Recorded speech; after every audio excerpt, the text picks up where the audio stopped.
Mr. Chairman, I tell you, knowing that you, for many years, had picked up more and more support for your bill, legislation to audit the Federal Reserve, I mean, I wish, truthfully, and it has nothing to do with you gentlemen here today, but I'm telling you that the distrust out here by the American people is as deep and severe as I've ever seen. And it does, not only Congress itself, not only the administration, but the Federal Reserve is just at this point at a very low ebb as it relates to trust. And I'm not talking about you personally.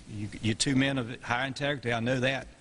But right now, the Federal Reserve is not held in high esteem by many people in this country. I'll yield back. I thank the gentleman. I have a few short questions, and then we'll finish up. The one thing is, on a follow-up on what Mr. Jones says, is the confidence is very low. But when you speak of independence, and I understand your terms, and I disagree with the need for that, but I understand it.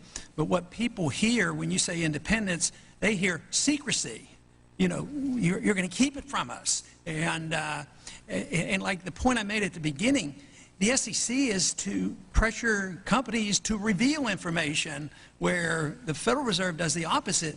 They want, no, we can't tell anything because it might disturb the markets. But I do have one question. During the crisis, or any time that you're aware of, has the Federal Reserve or Treasury participated in any gold swaps arrangements? We don't. The Federal Reserve does not own any gold at all. We have not owned gold since 1934. So we have not engaged in any gold swaps. But it appears on your balance sheet that you hold gold. What appears on our balance sheet is gold certificates. When we turned before 1934, the Federal Reserve did own gold. We turned that over by law to the Treasury and received in return for that gold certificates. If the Treasury entered into, because under the Exchange Stabilization Fund, I would assume they probably have the legal authority to do it, they wouldn't be able to do it then because you have the securities for essentially all the gold? No, we have no interest in the gold that is owned by the Treasury.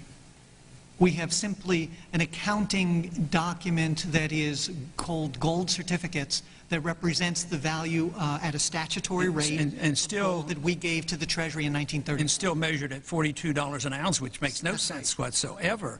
But, you know, the conventional wisdom today says that gold is really not money. We don't want it to be money. I mean, if you're for the gold standard, there's something wrong with you. Yet we hold the gold. And, you know, there have been suggestions made, and I've sort of, you know, encouraged the suggestion. You know, if gold is not money and it's an asset and you don't even use it because it's on your balance sheets and you don't even use it at the real value, would you have a position on this? Why shouldn't the Treasury just sell the gold, give it back to the people? The people had it at one time. Let the people have it. Would you have any objection to that? Would you advise us and say, no, that's not good. We ought to hold the gold. Do you think holding the gold is a good idea or a bad idea? So I have no position on that at all. That's clearly no position. Treasury. It's a matter for the Treasury. It's not within the purview of the Federal Reserve. Mr. Baxter, would you have an opinion? My opinion is I agree with Mr. Alvarez. No position. Well, it's amazing because I've asked questions of the Federal Reserve, you know, the members of the board for years, and whether it's been Mr. Greenspan, I can't recall exactly whether I've asked Mr. Bernanke, but it's always, well, no, we have to hold on to these assets. But if it's not money and we don't need it, we're not going on a gold standard, I mean, I would think that they shouldn't be holding it. The reason I ask that is the truth is gold is money, and people don't throw it away, and people do cling to it. But I would be really, there's a lot of people who suspect, because of this lack of transparency, that there's been a tremendous amount of gold swaps and loans made, and central banks sold a lot of gold after these the last 10 years. A lot of the gold has left the West and has gone to the East. and the central banks that now have positive trade balances, they buy up the gold. There has to be a message in there and a significance, even for those who don't want the restraints of gold. It has to be a message out there that we should look at, because we're in a financial mess. And it has to do with our monetary system, and it's being reflected today in rising prices and a weak economy, and just printing all this money isn't doing any good. All this stuff that's been done for 3 years, and you look at the economic statistics now, they're horrible.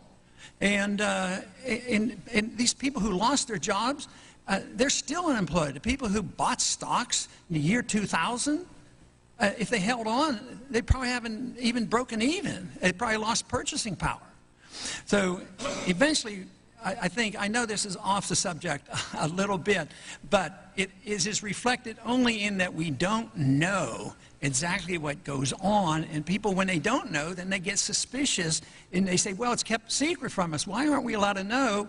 And we just march on, and the type of dollars we're talking about, and when we hear about this money going to central banks and banks that Gaddafi was a part owner in, I mean, this stuff is this really stirs up the emotions of a lot of people. But I do appreciate you being here, and I know that there'll be a lot of questions. There will be written questions submitted, and we'd appreciate your cooperation and send us our answers back. And I thank you. Thank you very much. Thank you, Chairman. This hearing is adjourned.